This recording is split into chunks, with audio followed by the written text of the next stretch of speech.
ಆತ್ಮೀಯ H16 news ಅರ್ಥಾತ್ ತೇಜಿತನ ನ್ಯೂಸದ ವೀಕ್ಷಕರೇ, ನಾನು ನಿಮ್ಮವ ಎಂ ಆಯುಧ ಮಲ್ಲಪ್ಪ ಜೊತೆವರು. ತಾವು ಈಗ ಸುದ್ದಿಗಳ ಲೋಕಕ್ಕೆ ಎಂಟ್ರಿ ಹೊಡಿತಾ ಇದ್ದೀರಿ. ಈ ಸುದ್ದಿಗಳನ್ನು ಪ್ರತಿಯೊಂದು ನೋಡೋ ಜೊತೆಗೆ ನಿಮ್ಮ ಅಭಿಪ್ರಾಯಗಳನ್ನು ಹೊಸ್ತಾ ಇದೆ. ಯಾಕಂದರೆ ಈ ಸುದ್ದಿಗಳು ನಿಮಗಾಗಿ, ನಿಮ್ಮ ಬದುಕಿಗಾಗಿ, ನಿಮ್ಮ ವೈಚಾರಿಕೆಗಾಗಿ, ನಿಮ್ಮ ತಿಳುವಳಿಕೆಗಾಗಿಯೂ ಇನ್ನೂ ಗೊತ್ತು. ಜೊತೆಗೆ ನಮಗೂ ನಿಮ್ಮೊಂದಿಗೆ ಇದೊಂದು ಮಾತಾಡುವಂಥ ಜೊತೆಗೆ ಸುದ್ದಿಗಳನ್ನು ಬಿಡುವಂಥ ಕೆಲಸ. ಈ ಕೆಲಸದಲ್ಲಿ ನಾವು ನಿಮ್ಮೊಂದಿಗಿದ್ದೀವಿ ಅಂತ ಹೇಳ್ತಾ ನೋಡ್ತಾ ಇರಿ ಸುದ್ದಿಗಳನ್ನು.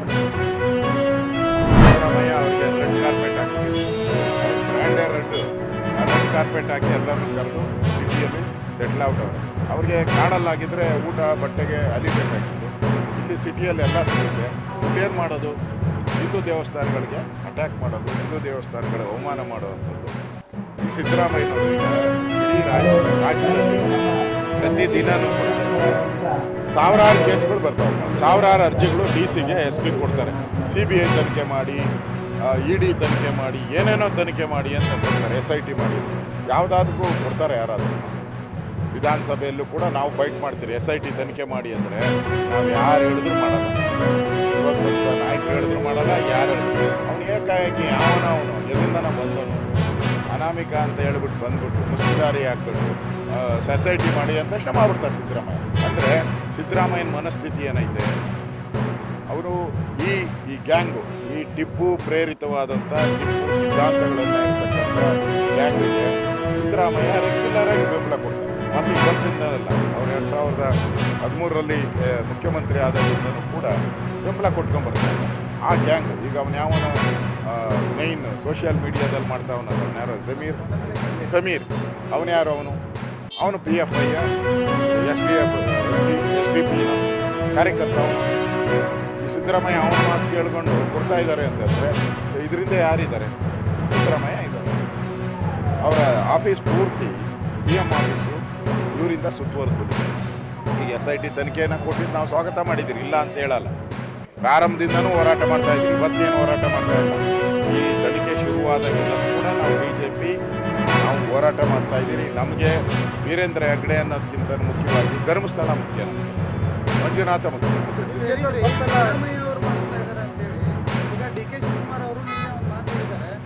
ಯಾರೋ ಒಬ್ಬ ವ್ಯಕ್ತಿಯ ಮೊಮ್ಮಕ್ಕಳಿಂದ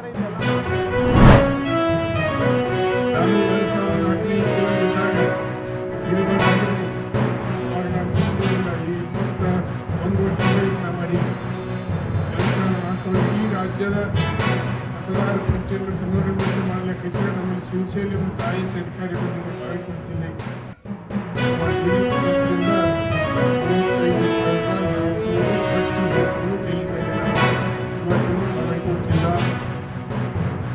ಜಿಲ್ಲಾಧಿಕಾರಿ ಕಚೇರಿಯೊಳಗೆ ಸೇಮ್ ಆಗಿ ಕೇಂದ್ರವಿಲ್ಲ.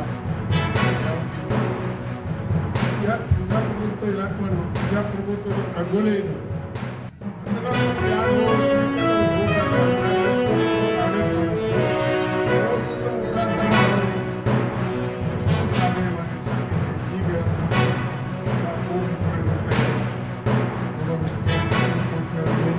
ಎಲೆಕ್ಷನ್ ಕಮಿಷನ್ದವ್ರು ಏನು ಸರ್ಕಾರ ಆಧಾರ ಕೊಟ್ಟು ಪ್ರತಿಯೊಂದು ಭೋಜನ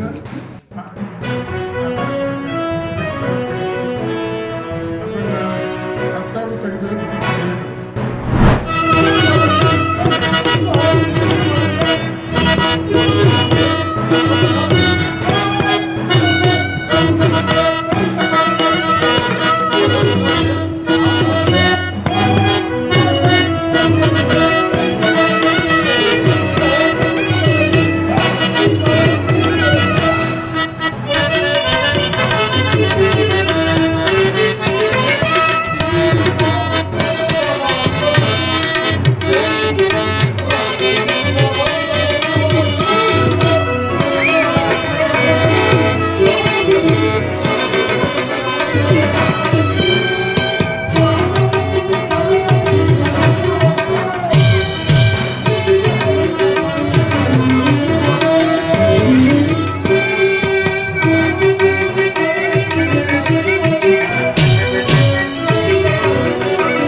15ರಂದು ಕೆಂಪುಕೋಟೆ ಮೇಲೆ ಪ್ರಧಾನಮಂತ್ರಿ ನರೇಂದ್ರ ಮೋದಿಜಿಯವರು RSS 100 ವರ್ಷ ತುಂಬಿರುವಂಥ ಸಂದರ್ಭದಲ್ಲಿ ಅಭಿನಂದನಾರ್ಹ ಭಾಷಣವನ್ನು ಮಾಡಿರುವುದರಲ್ಲಿ ತೀವ್ರವಾಗಿ ಪ್ರತಿಕ್ರಿಯಿಸುತ್ತಿರುವಂಥ ಕಾಂಗ್ರೆಸ್ಗೆ ಬಿರುಸು ಮುರುಸಾಗಿದೆ. ಸ್ವತಂತ್ರ ಹೋರಾಟದ ಸಂಪೂರ್ಣ ಗುತ್ತಿಗೆಯನ್ನು ಕಾಂಗ್ರೆಸ್ ತಗೊಳ್ಳೋಕೆ ಪ್ರಯತ್ನ ಮಾಡ್ತಾ ಇದೆ. ಆದರೆ ನಿಜವಾದ ಹೋರಾಟ ಮಾಡಿದವರು ಅನಾಮಧೇಯ ಹಲವಾರು ಸ್ವತಂತ್ರ ಸೇನಾನಿಗಳು ತಮ್ಮ ಪ್ರಾಣ ಎಲ್ಲವನ್ನು ಕೂಡ ಬಲಿದಾನ ಮಾಡಿರುವಂಥದ್ದು ನಮ್ಗೆ ಗೊತ್ತಿರುವಂಥ ವಿಚಾರ. ಇವತ್ತು ರೈತರು, ಸಾಮಾನ್ಯ ಜನ, ಕೂಲಿಕಾರರು ಹಾಗೂ ಎಲ್ಲ ವರ್ಗದ ಜನ ಒಕ್ಕಟ್ಟಾಗಿ ಅಂದು ಸ್ವತಂತ್ರಕ್ಕಾಗಿ ತಮ್ಮ ಎಲ್ಲವ ಸರ್ವಸ್ವವನ್ನು ಕೂಡ ತ್ಯಾಗ ಮಾಡಿದ್ದಾರೆ. ಅದರ ಶ್ರೇಯಸ್ಸನ್ನು ಕೇವಲ ಕಾಂಗ್ರೆಸ್ ತೆಗೆದುಕೊಳ್ಳುವಂಥ ಪ್ರಯತ್ನ ಮಾಡ್ತಾರೆ. ಕಾಂಗ್ರೆಸ್ನವರು ಸ್ವತಂತ್ರ ಹೋರಾಟದ ಫಲಾನುಭವಿಗಳು. ಮಹಾತ್ಮ ಗಾಂಧೀಜಿಯವರು ಕಾಂಗ್ರೆಸ್ಸನ್ನು ವಿಸರ್ಜನೆ ಮಾಡಿ ಅಂತ ಸ್ವತಂತ್ರ ನಂತರ ಹೇಳಿದಾಗಲೂ ಕೂಡ ತಮ್ಮ ಸ್ವಾರ್ಥಕ್ಕೆ, ತಮ್ಮ ಅಧಿಕಾರದ ದಾಹಕ್ಕೆ, ರಾಜಕೀಯ ಲಾಭಕ್ಕಾಗಿ ಅದು ಮುಂದುವರ್ಸ್ಕೊಂಡು ಬಂದಿದ್ದಾರೆ. 28 ವರ್ಷದಲ್ಲಿ ಅವರು ಮಾಡಿರುವಂಥ ಆಡಳಿತ ಈ ದೇಶವನ್ನು ಅತ್ಯಂತ ಹಿನ್ನಡೆ ತಂದಿದೆ. ಇವತ್ತು ಕಾಂಗ್ರೆಸ್ಸಿನ ನಾಯಕರು ದೇಶ ವಿರೋಧಿ ಹೇಳಿಕೆಗಳನ್ನು ನೋಡಿದಾಗ ಇವರು ಸ್ವತಂತ್ರ ಹೋರಾಟಗಾರರ ಒಂದು ಪಕ್ಷಕ್ಕೆ ಸೇರಿದ್ದಾರೆ ಅನ್ನುವಂಥದ್ದು ಭಾಳ ಸಂಶಯ ಆಗಿದೆ. ಮತ್ತು ಕೆಲವರು RSSನ್ನು ತಾಲಿಬಾನಿಗೆ ಹೋಲಿಸ್ತಿರುವಂಥದ್ದು ನಾಚಿಕೆ ಆಗಬೇಕು. ಇವತ್ತು ಕಾಂಗ್ರೆಸ್ಸು ನಿಜವಾದ ತಾಲಿಬಾನ್ಗಳನ್ನು ಅಂದು ಟಿಪ್ಪುನ ದೊಡ್ಡ ಹೀರೋ ಮಾಡಿದರು. ಇವತ್ತು ತಾಲಿಬಾನ್ಗಳನ್ನು ಹೀರೋ ಮಾಡ್ತಾಯಿದ್ದಾರೆ. SDPI ಮತ್ತು ಇತರ ರಾಷ್ಟ್ರ ವಿರೋಧಿ ಸಂಸ್ಥೆಗಳು ಅದರ ಜೊತೆಗೆ ಸೇರಿ ಇವತ್ತು ಇವರು ರಾಜಕೀಯ ಮಾಡ್ತಿರುವಂಥದ್ದು ನೋಡಿದಾಗ ನಿಜವಾದ ತಾಲಿಬಾನ್ಗಳನ್ನು ಜೊತೆಗೆ ಇವತ್ತು ಗೆಳೆತನವನ್ನು ಮಾಡಿರುವಂಥದ್ದು ಕಾಂಗ್ರೆಸ್ ಪಕ್ಷ. ಮತ್ತು ಸಿದ್ದರಾಮಯ್ಯನವರು ತಾವು ಇವತ್ತು RSS ವಿರುದ್ಧ ಹೇಳಿಕೆ ಕಾಂಗ್ರೆಸ್ಸಿನ ಅಧಿನಾಯಕರಿಗೆ ರಾಹುಲ್ ಗಾಂಧಿಗೆ ಮೆಚ್ಚಕ್ಕೆ ಪ್ರಯತ್ನ ಕೊಡ್ತಾ ಇದ್ದಾರೆ. ಯಾಕಂದರೆ ಅವರು ಮೂಲ ಕಾಂಗ್ರೆಸ್ನವರು ಅಲ್ಲ, ಆದರೆ more loyal than the king ಅಂತ ತೋರಿಸ್ಕೊಳ್ಳುವಂಥ ಪ್ರಯತ್ನ ಇವತ್ತು ಸಿದ್ದರಾಮಯ್ಯವರು ಮಾಡ್ತಿರುವಂಥದ್ದು ಭಾಳ ಸ್ಪಷ್ಟ. ಆದರೆ ನಾವೆಲ್ಲ RSS ಏನು ದೇಶ ಕಟ್ಟೋದ್ರಲ್ಲಿ ತೊಡಗಿದೆ ಅದಕ್ಕೆ ಸಂಪೂರ್ಣವಾದಂಥ ಬೆಂಬಲವನ್ನು ಮತ್ತು ಸಹಕಾರವನ್ನು ಕೊಟ್ಟು ದೇಶ ಕಟ್ಟೋದ್ರಲ್ಲಿ ನಾವೆಲ್ಲ ಒಂದಾಗಿ ಕೆಲಸ ಮಾಡುವಂಥದ್ದು ಅವಶ್ಯಕತೆ ಮತ್ತು ಅನಿವಾರ್ಯತೆ. ಆ ಕೆಲಸವನ್ನು ನಾವು ಮಾಡೋಣ ಅಂತ ಈ ಸಂದರ್ಭ ನಾನು ಎಲ್ಲ ಭಾರತೀಯರಿಗೆ ವಿನಂತಿಯನ್ನು ಮಾಡ್ತೀನಿ.